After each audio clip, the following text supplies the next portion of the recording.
Good morning. Really? Y'all, she just told you, this is the most important panel of the day. This is the most exciting panel. This is why we're here. Good morning. All right. I mean, come on, we're sports people. We cheer. That's what we do. I'm Kaya Henderson. I'm so excited to be here with this amazing group of young people who I'm going to introduce you to in a quick minute. But just a little bit about the work that I do at the Aspen Institute. This is my first Project Play Summit. I just joined the Aspen Institute as a staff member in August, where I get to stand up a new center called the Center for Rising Generations. And what my center is really focused on is figuring out how we make leadership development a predictable part of growing up for young people ages 14 to 24. We believe that we are not supposed to just teach young people academic skills, but in fact, if we can build young people who are leaders, who can solve problems for themselves, for their community, for the world, then we'll be in better shape. And so I get to hang out a lot with amazing young people like these three who are literally changing the world. And so I'm excited to be here supporting my colleagues in sports and society because together we are going to figure out, I think sports is one of the easiest ways to create leadership development opportunities for young people.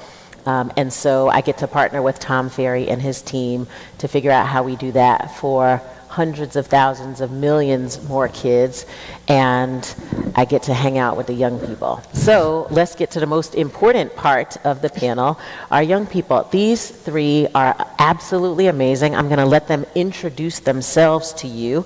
And friends, I'm going to ask that you tell us what your project is, why you started it, and what the impact has been. So Ayanna, let's start with you. For sure. My name is Ayanna Shah. I am 18 years old from San Diego, California.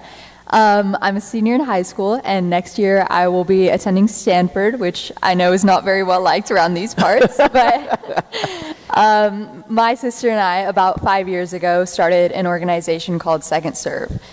Second Serve is a fully youth-run nonprofit dedicated to giving gently used tennis equipment a second chance to serve under-resourced children. My sister and I, growing up, were national junior tennis players. We were always playing super competitively, and we were sponsored with equipment yearly from companies like Wilson and Athleta.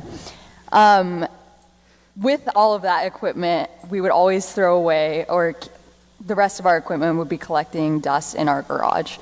And so we realized that, this equipment was still in good condition and could be used by many other kids around the globe. So that was the birth of Second Serve. We collected all of that equipment and took it for the first time across the border to our first coaches tennis program in Tecate.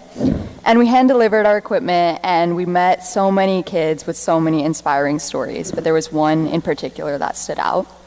Our very first racket that we delivered was to a kid named Angel.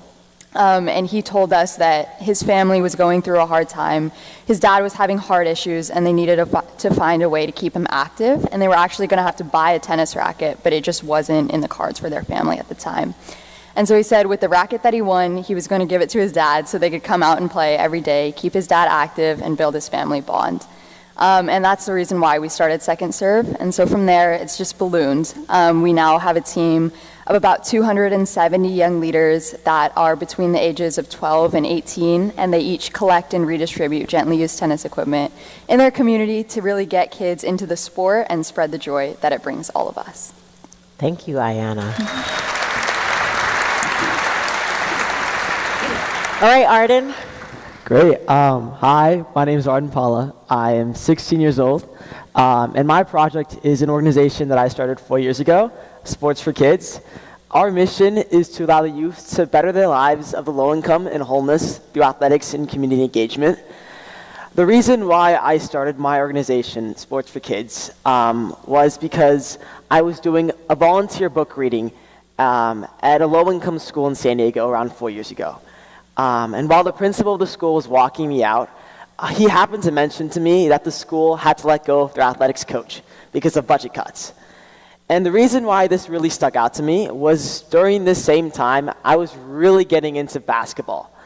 And basketball had really impacted my life. It made me more physically active, more mentally healthy, and just taught me all these life skills that I use here today. So knowing that these kids at this school wouldn't have that exposure to fall in love with sports the same way I did, it really pulled on my heartstrings. So from then on, I decided to become a volunteer coach for that school. Every Wednesday, I would coach around 6 to 8 kids and teach them how to play basketball. I had no intention of turning this into a nonprofit, but at the end of the school year, when I saw the impact that extra 1 hour of sports had on those kids, I had to take another step forward. And that's when I started Sports for Kids. Here today, we have impacted over 800 youth, low-income youth, through our sports clinics that we provide free to various elementary schools in San Diego. We've also raised over $300,000 in monetary and in-kind donations. This would not be possible also without the youth. Our organization is very, very youth-run. We have more than 7,500 youth volunteer hours, and the youth is in the backbone of how our organization is run. We believe that sports isn't just a privilege, it is a fundamental right. And because of the experience and impact sports had on my life, that drives me and gives me the passion that I use today to run Sports for Kids. Thank you. All right.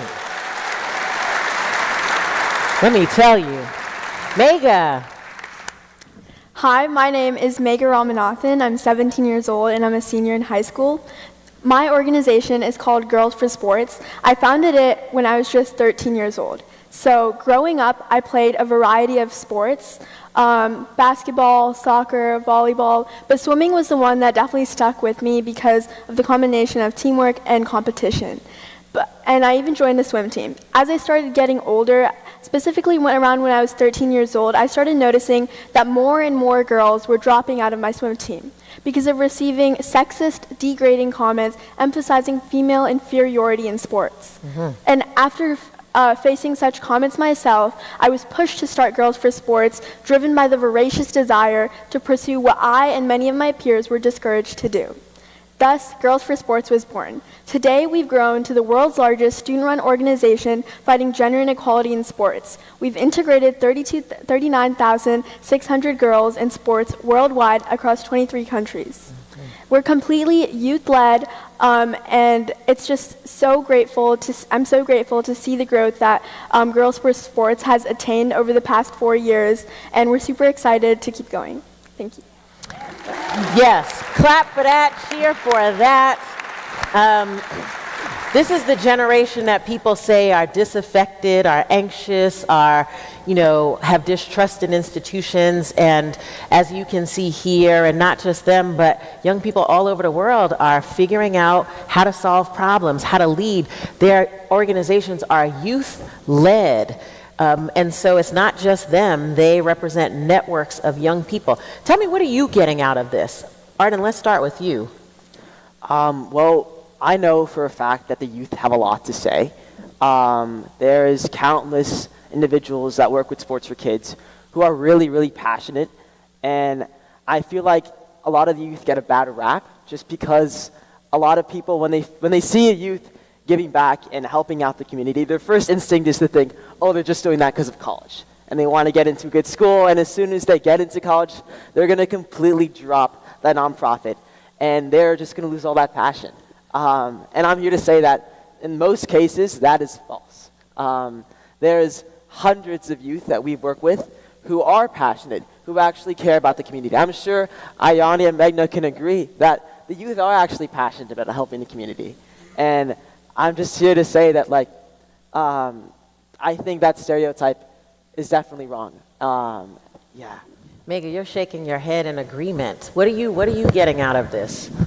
Yeah, for sure. So Girls for Sports was my first leadership role. It was the first time I took action. It was the first time I used my own money. And it was the first time that I used social media. So through leading Girls for Sports, I not only learned a lot about myself and growing my confidence, but also how I can empower others. And seeing this firsthand is something that I find really empowering.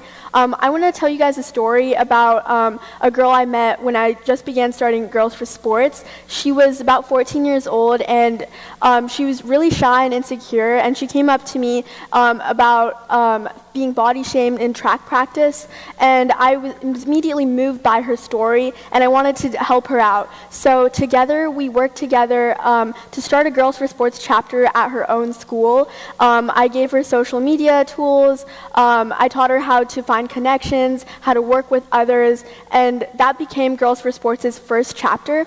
But more than just expanding Girls for Sports, it was about teaching her about confidence and being confident in herself, because I think that's what sports gives us, more than just physical activity. And moments like these are why I lead Girls for Sports. Thank you. Ayanna, tell us, it's one thing to see the smiles on the faces of the people that you serve. Talk to me a little bit about the young people who power your network. Yeah, definitely. I think, speaking to both Maegha and Arden's points, we can't do this alone. It's really all three of our teams that are building and supporting our organizations. And one thing that I have realized over the past 5 years is that the benefits of service go both ways. It's not just about the kids that are being served, it's also about the kids that are serving. For me personally, and my sister, we came from the national junior tennis world, which I'm not sure how many of you are familiar, but it's ultra competitive. It's always about putting yourself in front of others, always about winning, always about the next tournament. And so Second Serve really changed our perspective on that, especially this community of youth that we put together. Many of them had come from that same competitive tennis community. And so with Second Serve, it was really an interesting dynamic, because this time we were all on the same team instead of competing against each other.